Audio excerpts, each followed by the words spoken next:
Good afternoon, everyone.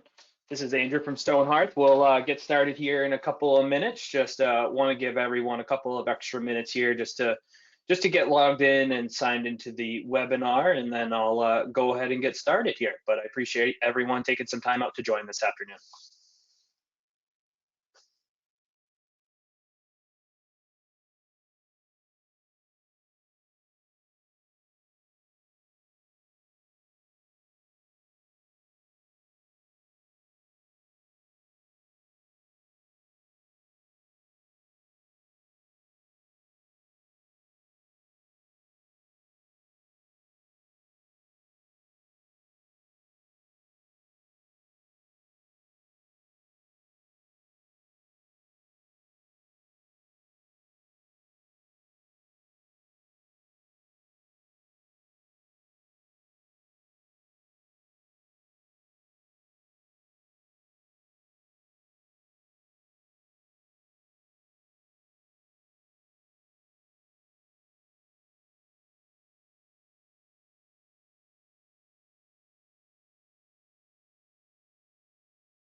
I'm just going to give everyone one more minute here, and then we'll get started.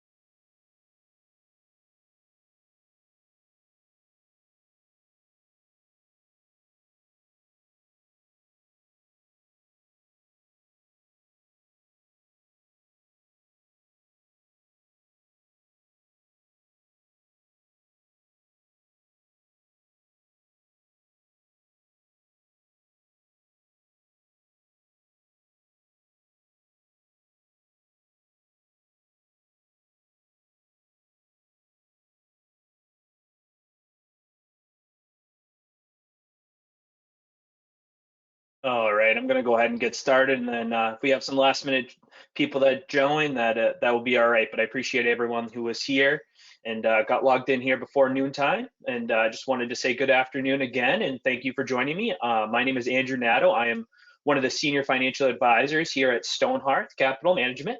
I don't know if I've had the chance to meet all of the people that are on the line today, but hopefully as we get back to a somewhat normal life here as the COVID protocols continue to get rolled back around New England. Hopefully I will get to meet some of you. But so today we are going to spend some time discussing estate planning. We'll talk a little bit about the documents included in a comprehensive estate plan. Then I'm also going to spend a little bit of time talking about taxes, estate taxes, and some ways that you can minimize your exposure to both state and federal death taxes, depending on your situation. I'll also leave some time at the end for a couple of questions. When thinking about estate planning, the best place for us to start is probably to define exactly what estate planning is.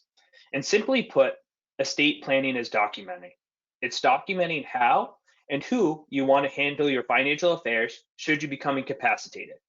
Estate planning also documents how you want your assets and property distributed when you pass away, and who you would like to oversee that distribution, as well as who may take over responsibility for any minor children or special needs family members. The documents that are typically included in an estate plan are a will, a trust. Now these can be revocable or irrevocable, a healthcare proxy, someone who can make medical decisions for you when you can't, and a power of attorney, someone to handle your finances for you when you can't. Now, a will is kind of a last resort of sorts when we look in estate planning, because if we're using the will, that usually means we're also going through probate. And the point of proper estate is typically to avoid probate and the costs that come with it. And a lot of the wills that I see in today's estate plans are typically what we call pour over wills. Now, pour over wills is when any assets going through probate or being distributed as part of the will, they're poured over into some sort of trust vehicle. And speaking of trusts, they can be exceptional in helping manage the distribution of assets, any family tensions, and ensuring proper care for minor children or special needs family members upon the passing of the parents. There's two basic types of trusts. The first one, revocable trust. Now, revocable trusts are issued in the grantor's, the grantor is the person who is funding the trust, social security number. They're typically the trustees for a revocable trust are also the grantors, at least during their lifetime. And they're usually establishing this trust to handle the distribution of their assets upon their passing. Now, a revocable trust allows the grantor to revoke or change the terms of the trust during their lifetime. Taxes for a revocable trust will flow onto the individual's tax return connected to that trust. Again, the person whose social security number is associated with that trust. Now, revocable trusts become irrevocable upon the passing of the grantor and are typically not sheltered for Medicaid planning purposes. Now, on the flip side, an irrevocable trust is unable to be revoked or changed once established. And these trusts are typically utilized to reduce the size of an estate or for Medicaid planning. They allow a grantor, again, the person funding the trust, to push assets out of their estate to be distributed upon their death. This allows for their intentions to still be carried out while aiding and lowering the gross estate of the person creating the trust. Now, irrevocable trusts get their own separate tax ID number, and the taxes are reported on Form 1041 to the IRS. And it's important to note here with taxes that trust taxes reach the highest tax bracket of 37% at just a little bit over $13,000 in income.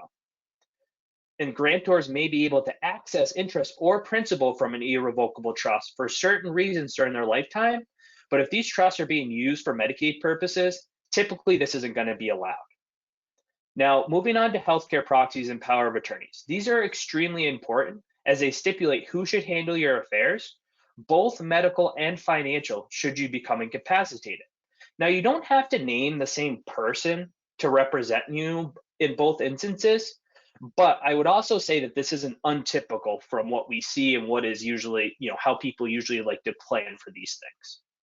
Now, a living will is a little bit different than a regular will, which I mentioned a little bit ago. Now, a living will usually states your desires for medical treatment should you no longer to be able to express what is known as informed consent.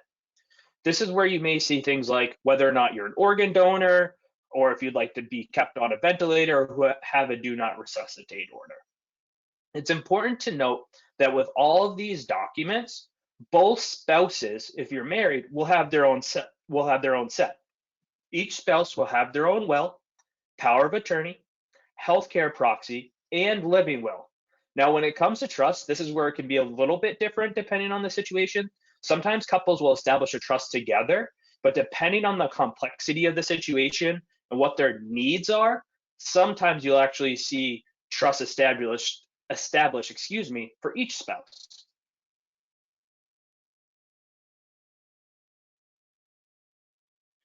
Switching gears to taxes, and with the passing of the Tax Cut and Job Act in 2017, one of the changes that we saw was the essential doubling of the exemption for federal estate taxes. In 2021, if you were to pass away, you would need your estate value to be more than $11.7 million as an individual or $23.4 million as a couple before being subject to federal estate taxes. This gives most families today plenty of breathing room, at least for now. It's important to recognize that this change is anticipated to expire and go back to the previous 2017 levels in the year 2026.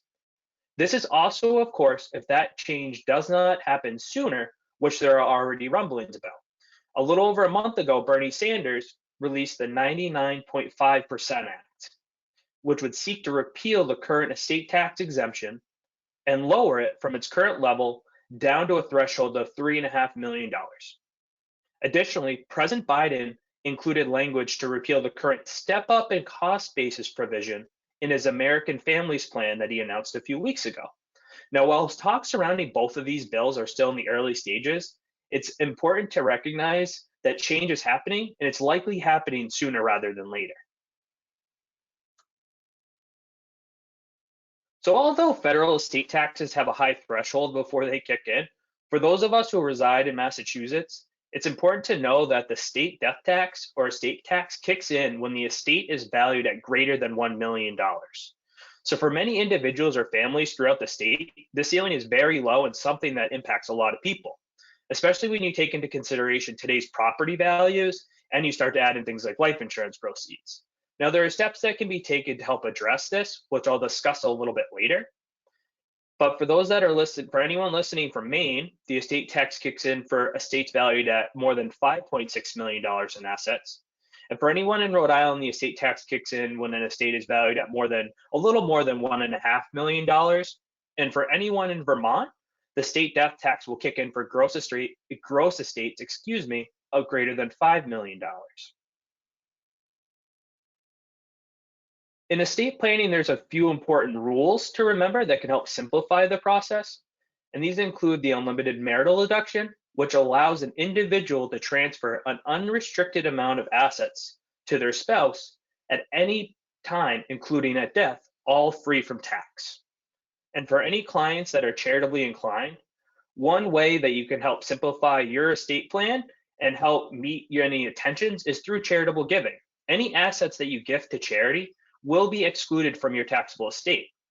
The important thing of note here is that the recipient must be a qualified 501c3 organization if you're hoping to avoid estate taxes on that donation. Now, there's no limit on the amount that you can donate to charity. If you have a $10 estate or a $10 million estate and choose to leave that entire estate to charity, you will owe no estate taxes. Another way that you can help reduce your overall size of your estate is through what is known as lifetime gifts. And when you have a good financial plan in place, usually you'll start to get a sense as to what your legacy to your heirs may be. And if estate taxes are a concern as a result of reviewing this plan, one of the ways that you can start working this down is through these lifetime gifts. And lifetime gifts allow for an individual to be exempt from taxes as long as they have not exceeded the $11.4 million gift exemption for individuals or $22.8 million exemption for families. So for those clients with larger estates who may want to gift things like real estate or other highly appreciated assets, lifetime gifts may help reduce the size of their gross estate below any potential tax thresholds while taking into consideration the gift exemption. Now, there are a few important caveats as well with lifetime gifts.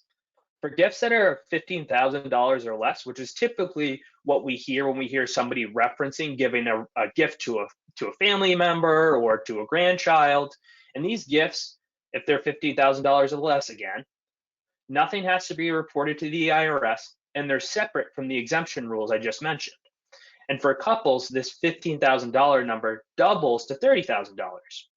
It's important to remember here, though, that this $15,000 or $30,000 number, depending if it's one person giving money or a couple giving money, is that it's per individual. So if a couple wanted to give $30,000 to their son and $30,000 to each of their two grandchildren, they could essentially gift $90,000 and reduce their estate by that same amount without those gifts counting against their lifetime exemption. Now, the second thing to remember is that when you are going towards the $30,000 route, this is what is known as gift splitting, where the gift is being split between two spouses.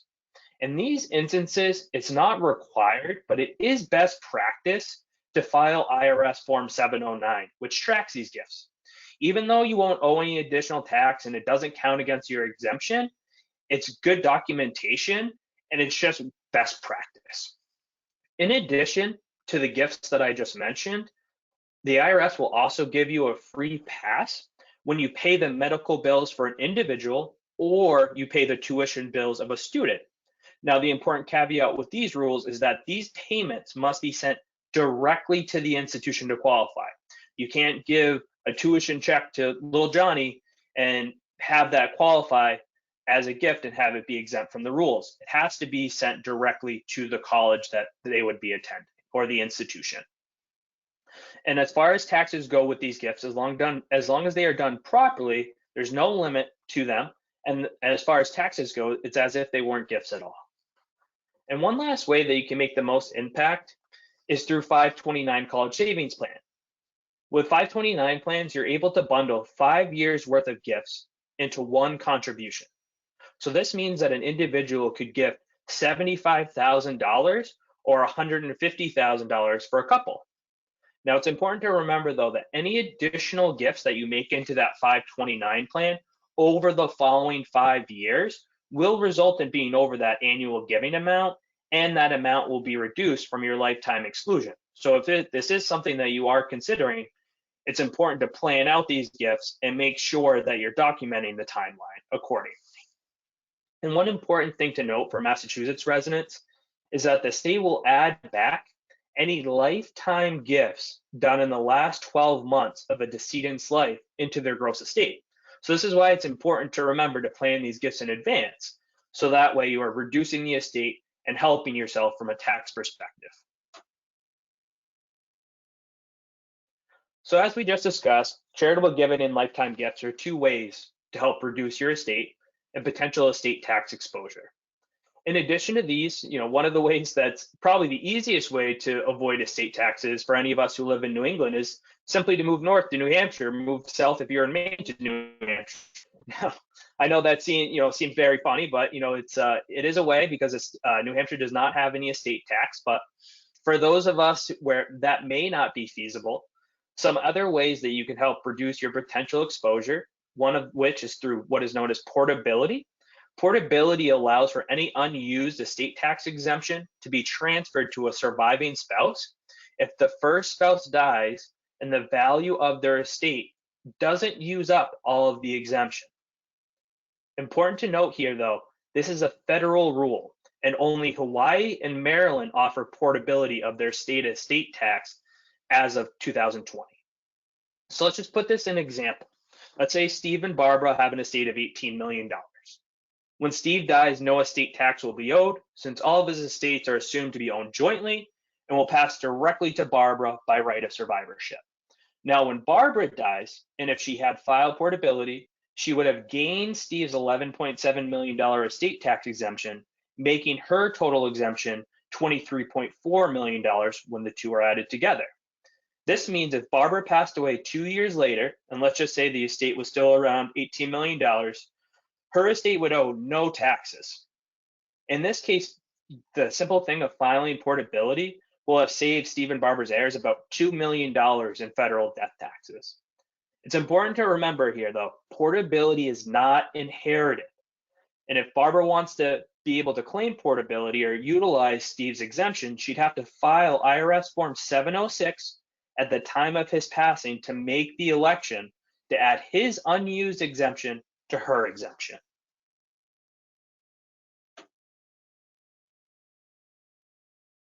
One additional way you can reduce your overall gross estate, aside from the ways that I just mentioned, like charitable giving, lifetime gifts, is simply through spending more money during your lifetime, whether that be through charitable giving or something like IRA to Roth conversions, where you're taking funds from your IRA today and you're transitioning them to a Roth. So you're paying the income taxes owed today on those assets, but you're transitioning them to a vehicle where they provide a tax-free legacy to your beneficiaries.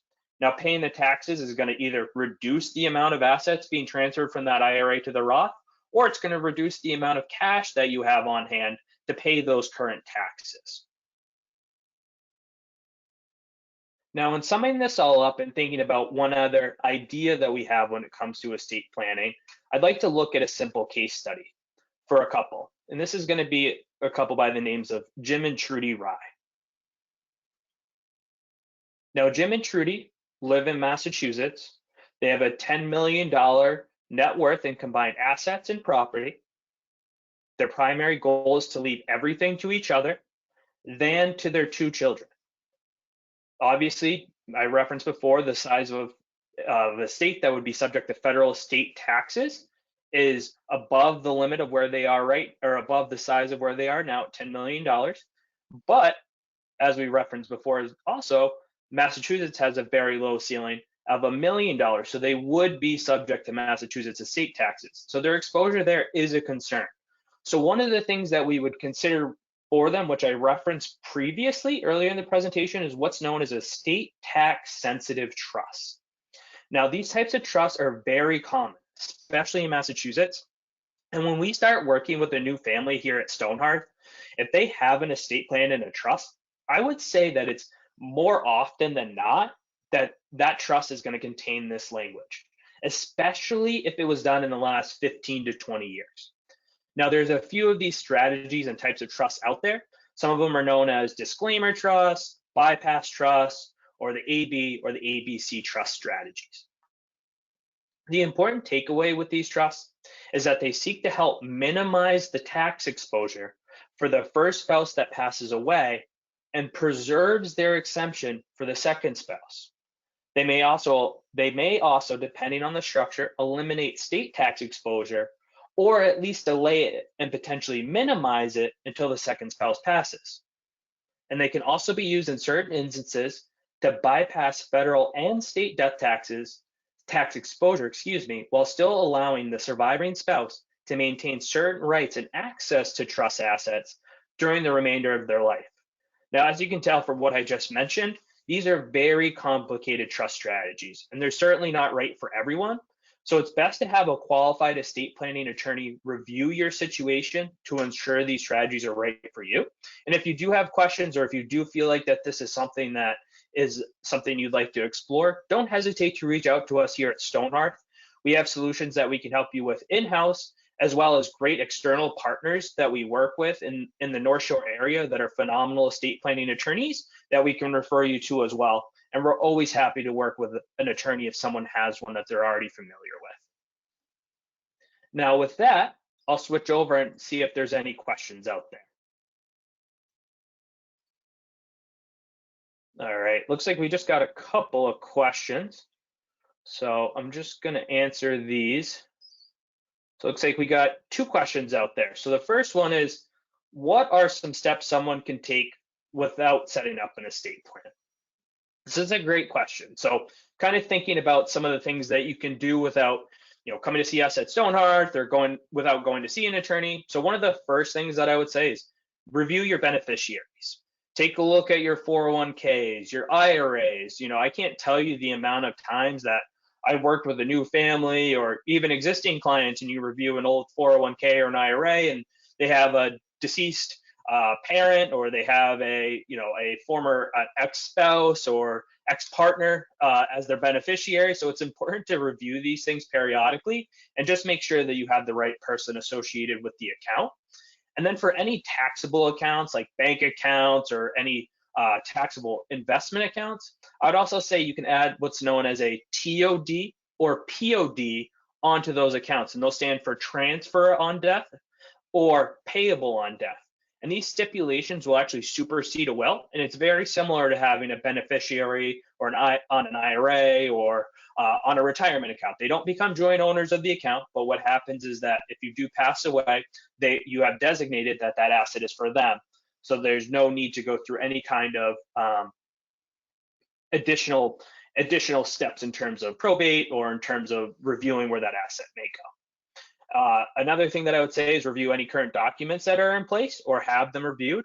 That's one of the things we always look to do with either existing clients or new clients here at Stonehearth, is always making sure that their estate plan is in place and making sure that their wishes are ironed out and taken care of. And so we're always looking to take a look at any documents that may be in place currently. And the last thing I'd say is start to document things like personal effects and tangible items, things like jewelry or tools, things that you may want to go to someone in particular. Start to think about and have a list as to who you may want to receive those things should something happen to you, as well as starting to make a list of where your financial accounts are and who the primary or contingent beneficiaries should be. All right, take a look. So let's see, got another question here. So another question that I have is the tax rate on the Massachusetts estate tax once it's over $1 million. And I'm just going to make sure that I'm giving the most accurate information here.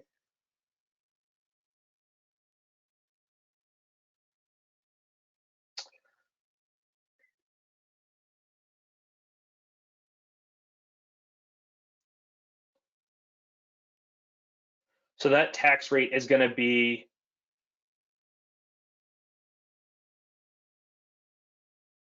6.4% is where it kicks in. Once you are over $1 million in assets is what that is going to kick in at. And the top tax rate for that is 16% once you have an estate valued at more than $10 million.